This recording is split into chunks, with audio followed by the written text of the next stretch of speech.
बागी बलिया बहुत बार आने का अवसर मिला।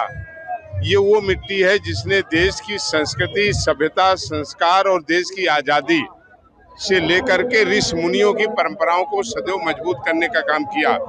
आज उस मिट्टी का रज लेने का, उसको प्रणाम करने का अवसर श्रद्धेय विश्वविख्यात भगवान शिव की महिमा को गाने वाले आदरणीय प्रदीप मिश्रा जी की कथा में आदरणीय दयाशंकर मिश्रा जी, हमारे माननीय मंत्री जी द्वारा जो आयोजन किया गया था, उसमें आने का अवसर मिला है। मैं खुद अभिभूत हूँ।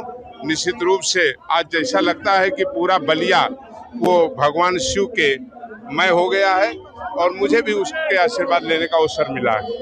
अच्छा, आज जिस तरीके से सर अखिलेश यादव ने ये कहा है कि पश्चिम बंगाल और बिहार में बेईमानी हुई वोटों को लेकर अगर यूपी में भी होता है तो चुनाव होने की संभावना नहीं है। आप लोकतंत्र के बहुत मजबूत स्तंभ है। इस सवाल पर विश्लेषण होना चाहिए। वोट जनता का और जनता से निर्णय होने के बाद इस तरीके की चुनौती ये किसी पार्टी को नहीं है, किसी सरकार को नहीं है। इस डेमोक्रेसी और लोकतंत्र में जनता को चुनौती दी जा रही है। जनता के दिए गए मतों का अपमान किया जा रहा है, जनाधार का अपमान किया जा रहा है। और ये बयान देने वाले लोगों को सोचना चाहिए, ये जनाधार कहीं बोरे में नहीं आता है, कोई बक्से में लेकर के नहीं आता है। आम जनता, किसान, गरीब, नौजवान, माताएं, बहनें, बुजुर्ग सब मिल करके किसी दल के लिए लोकतंत्र में अपना मतदान करने का काम करते हैं। अगर मतदान का अपमान किया जा रहा है तो लोकतंत्र का अपमान है। क्या अखिलेश यादव चुनाव आते ही जो है किस तरीके से बीजेपी पर अलग अलग जो आरोप लगा रहे हैं, इसकी वजह क्या मानते हैं? नहीं, मैं किसी का नाम नहीं लेना चाहता हूं, लेकिन बहुत सम्मान से कहता हूं, दो कहावत नहीं चलेगी, मीठा मीठा हक, कड़वा कड़वा थू। जब आप जीत जाते हैं तो आप बहुत खुश होते हैं और मिठाइयाँ बांटते हैं।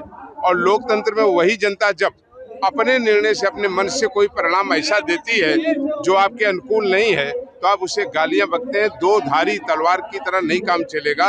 आज देश, पूरा का पूरा देश आज भारत के प्रधानमंत्री आदरणीय मोदी जी पर विश्वास कर रहा है।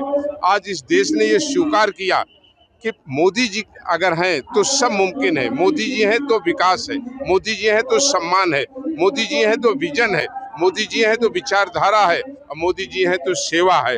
आज देश भारत के प्रधानमंत्री आदरणीय मोदी जी के साथ खड़ा हुआ है और उन्होंने उसके लिए सेवा किया है। और अगर सेवा किया है तो जन विश्वास उनके साथ है। जो लोग आज जन विश्वास को खो चुके हैं, वो अपनी केवल जो उनकी खींच है उसको निकालने के लिए इस तरह के बयान देते हैं। राम मंदिर को लेकर जिस तरीके से मुख्यमंत्री योगी आदित्यनाथ ने एसआईटी का गठन किया है, क्या कहेंगे पूरे मसले पर सर आप? नहीं, मैं बड़ी विनम्रता से कहता हूँ, राम मंदिर पर उन लोगों को बोलने का अधिकार नहीं जिन्होंने रामचरितमानस जलवाया, जिन्होंने भगवान राम के अस्तित्व पर सवाल उठाया, जिन्होंने माँ जगत जननी माँ सीता के ऊपर आरोप लगाया, जिन्होंने पवित्र पावनी गंगा माँ के ऊपर भी उन्होंने नाले के रूप में उसको कहलवाया हो, ऐसे लोगों को भगवान श्री राम के स्थान अयोध्या के विशाल मंदिर, भगवान श्री राम के अयोध्या मंदिर पर कोई टिप्पणी करने का कोई अधिकार नहीं रह जाता। जिस तरह से दान पेटिका कहा जाए, दान चोरी किया गया है, उसको लेकर क्या कहेंगे? सवाल इसका है, कहने वाले कौन लोग हैं जो भगवान राम को गाली दे रहे थे, जो भगवान के राम के अस्तित्व पर सवाल उठा रहे थे? सोचना चाहिए ऐसे लोगों को।